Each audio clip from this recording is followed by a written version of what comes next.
Hello, everybody. Good morning, afternoon, or evening, depending upon where you're at in the world today. We're glad that you've chosen to attend another e-seminar series with us this morning at Senstar. Today, we're presenting on Symphony Analytics 101. My name is Ryan Johnson. I'm an FSE sales engineer for North America, and I'll be accompanied and co-hosting this e-seminar today with Tom Hoffer. He's our product manager for Symphony, and we'll kind of share and split the load between the both of us. And just like the other seminars, if you've attended, if not, we would ask that you would submit all of your questions through the question section of the webinar. Both Tom and myself will be moderating that.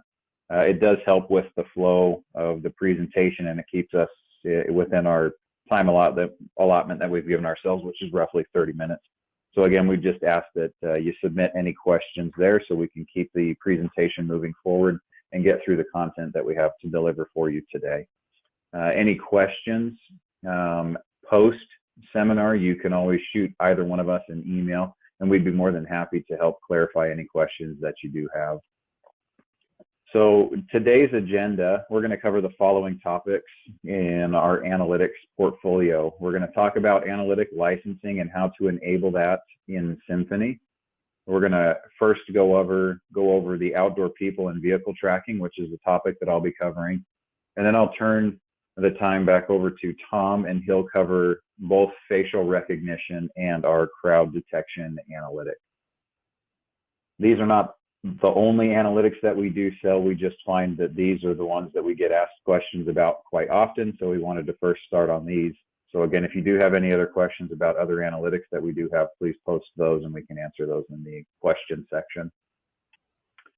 And I'm going to go to the server configuration screen for Symphony. And in the server configuration screen is where you're going to manage the licensing for the video analytics. On the top main menu banner, you're going to have the fourth option to the right is the Licenses tab. After selecting on the Licenses tab, it's going to tell you in the middle of the page how many licenses are in your farm and how many licenses are available to allocate to a specific camera in order to enable a video analytic that might have been installed on your server. So you'll notice here in the far left column, we have the analytic engine license. So indoor, outdoor, left, crowd, core, face, and ALPR. And then how many of those licenses do I have in my inventory that are licensed to the server? I have 30 of each, and of those, I have lower quantities that are available. So I've used 5 of the core analytics, so it shows an available 25 licenses that can be allocated. So as long as you have an available license to allocate, you can move that license and enable it to any camera that you have connected to your server farm in Symphony. So that'll be the next step, and we'll go ahead and show you how to do that. So under the Devices menu, what you're going to do is to select the camera from the list that you want to enable an add-on analytic for, and you're going to double-click or click the radio button and select Edit. And then on the menu to the left, you're going to move down to the Add-ons tab. So once you select add-ons, it'll pull you to that location in the camera's system menu, and you'll have the analytic licenses that are obtained and an analytic license that would be required that I want to enable. So currently, I do not have an analytic turned on for this camera, so I want to obtain outdoor people and vehicle tracking license. Once I've selected that available license, it'll check the inventory to make sure I have one for allocation. And if I do, it'll give me this update license option to the right. After selecting that, you'll notice that the options for my analytics have changed. I've received the outdoor analytic, and now I have the ability to turn that on.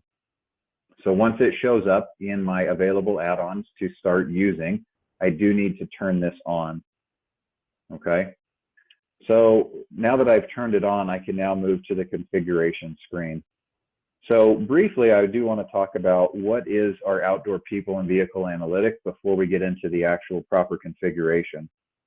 So outdoor people and vehicle tracking is a Symphony-based video analytic that is optimized for detecting and monitoring the movement of vehicles and people in an outdoor environment.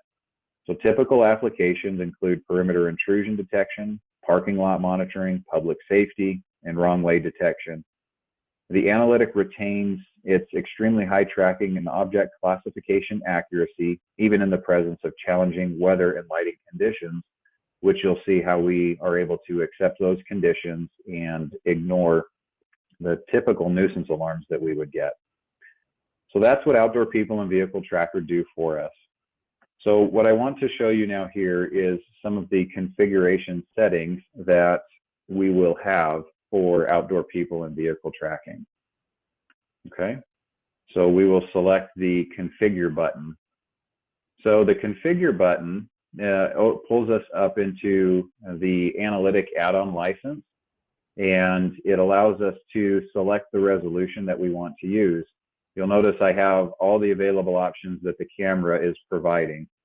So if we were to select a higher resolution, like 720p or 1080, that'll allow us to detect objects at a further distance, but it will also have a negative impact on the CPU resources available. If we don't have a need or a desire to detect objects in a very far corner of the field of view of the camera, we can reduce our resolution to a much lower resolution and still process the video to get very good, accurate information and data. So by running a lower resolution, it has a positive impact on the CPU in the fact that it's not draining additional resources trying to process large video files. The analytic resolution does not need to be more than 5 frames per second for our Outdoor People and Vehicle. If you maybe wanted to try to track something moving a bit quicker in the field of view, you could increase it. But realistically, our performance is achieved at 5 frames a second at distance or up close. So now you have a processing mask. So if you have a field of view of a camera and you want to ignore and block out certain areas, you can do that just by selecting the ignore option for the drawing mode and then sizing your drawing pen to what size you want to ignore, or maybe if you have fine tuning, you can say, I do need to see something up in the very top corner and I want to start analyzing that portion of the video. So you just define what you want to see and where you're going to start looking for people and vehicles, and then you need to give it perspective.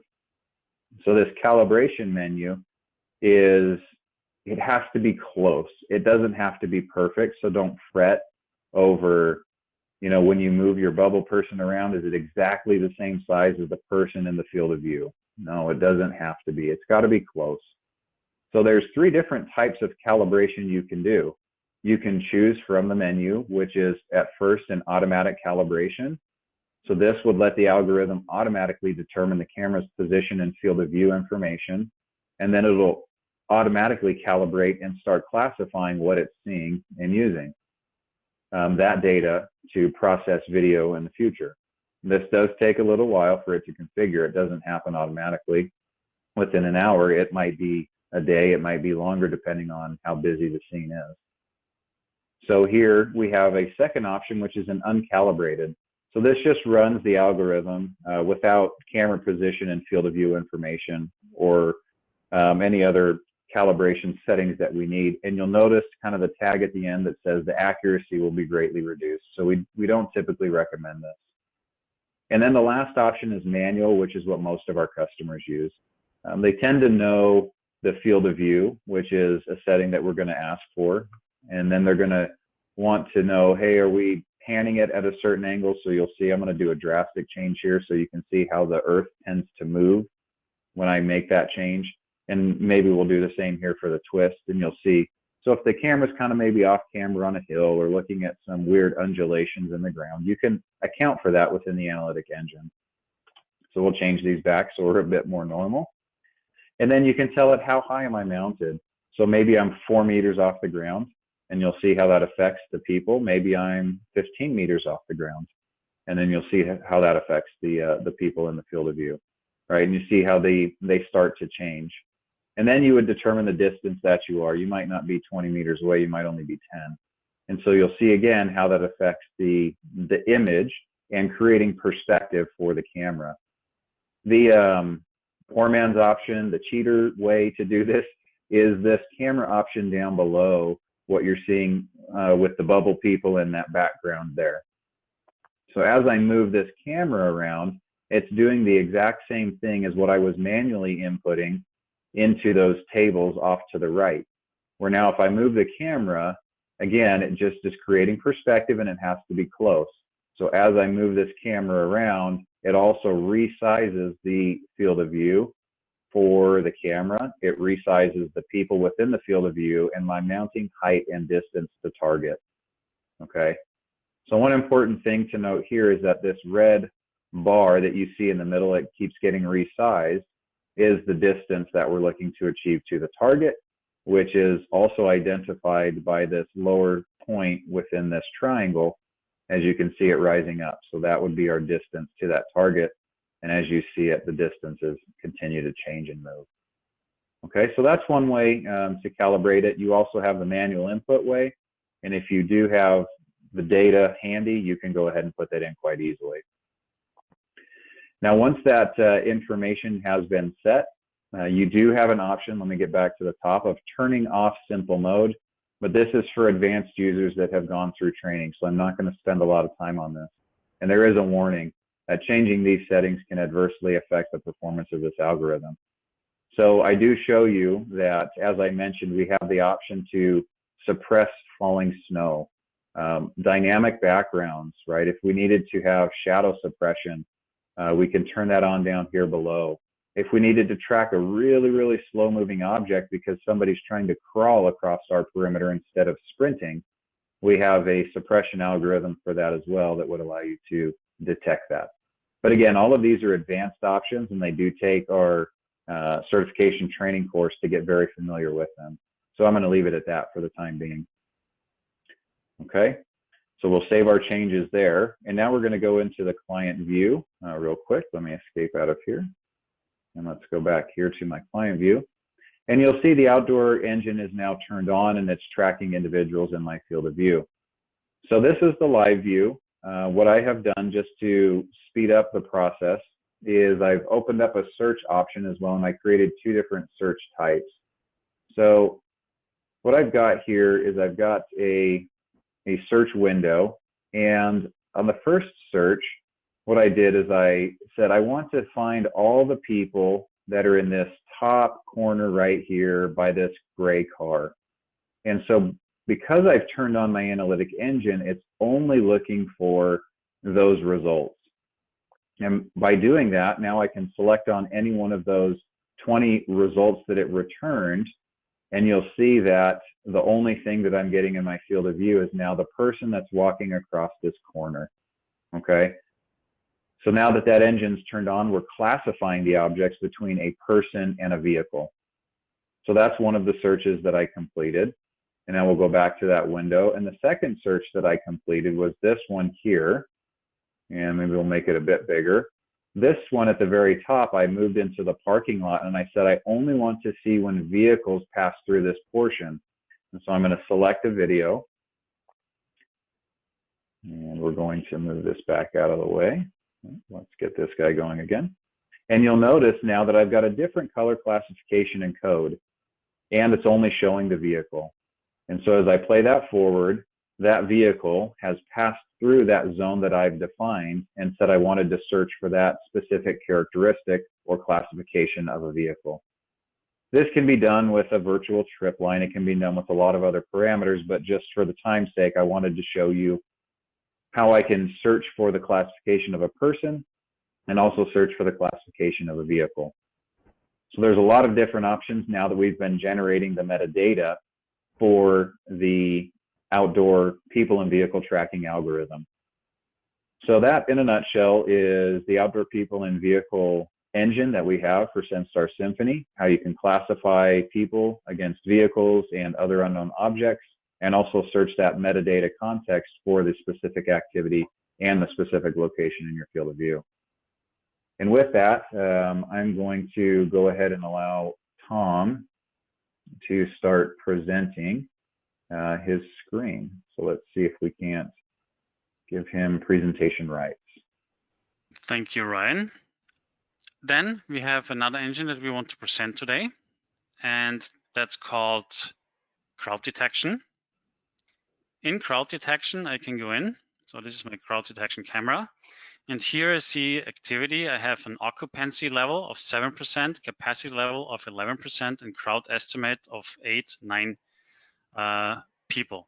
So depending on how you set up your configuration, it tells you different things about the environment. So the occupancy is basically the percentage of the scene that you're analyzing that contains people.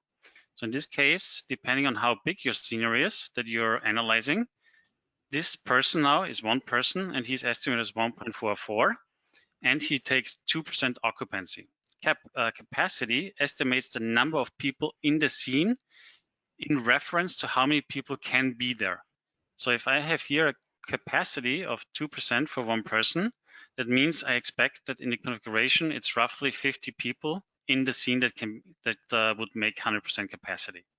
So you can identify, I can have in this area 25 people that are allowed in this area, and then at 80% means 20 people, I would have an alarm. So if 25 is the maximum, but at 81%, the alarm, then you can configure it this way. The way you can configure this engine is if I go in here, crowd detection. So it pulls up the camera. I go to add-ons. Just like before, I ensure I have the license. I can go into configuration. Here I have the resolution for crowd detection. I can use a smaller resolution and I can use a lot less FPS because the people usually don't run fast for crowd detection and it's not as high accuracy for pixel changes. Then I go in and say, what do I want to analyze? So you see here, the area that I want to analyze is only the platform. I don't care about crowd on the tracks. Then I can go down here and say capacity. So how many people can I expect to be in this area? Is it 60 people or maybe it's more than 60 people? So this would strongly influence your capacity. So the higher I have here the capacity, with your crowd estimate, the capacity will be lower or higher. So this is then the configuration, and here's the last step. That's the same as you've seen Ryan present earlier. You can go in here and you adjust the size of a person. So he was saying this is kind of the cheetah mode, but this is actually for me the mode that I prefer a little bit better because it's just easy to do.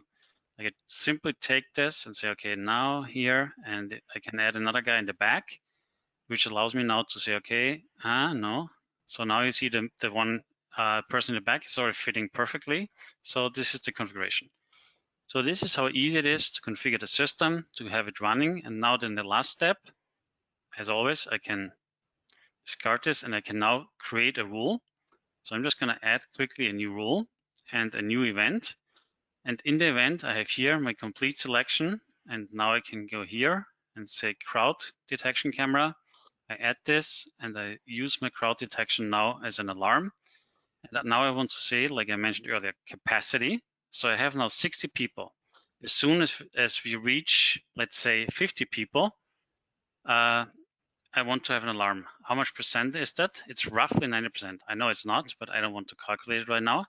But it's roughly 10%. So within 0 and 90%, I don't want to alarm. As soon as I'm above 90%, that's when I want to alarm.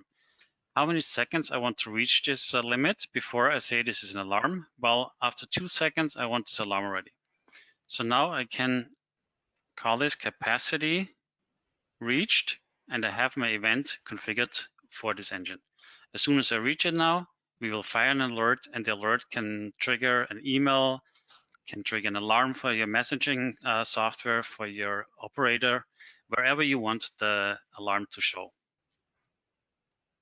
And with this, thank you very much for attending our e-seminar today about Senstar Symphony Analytics 101.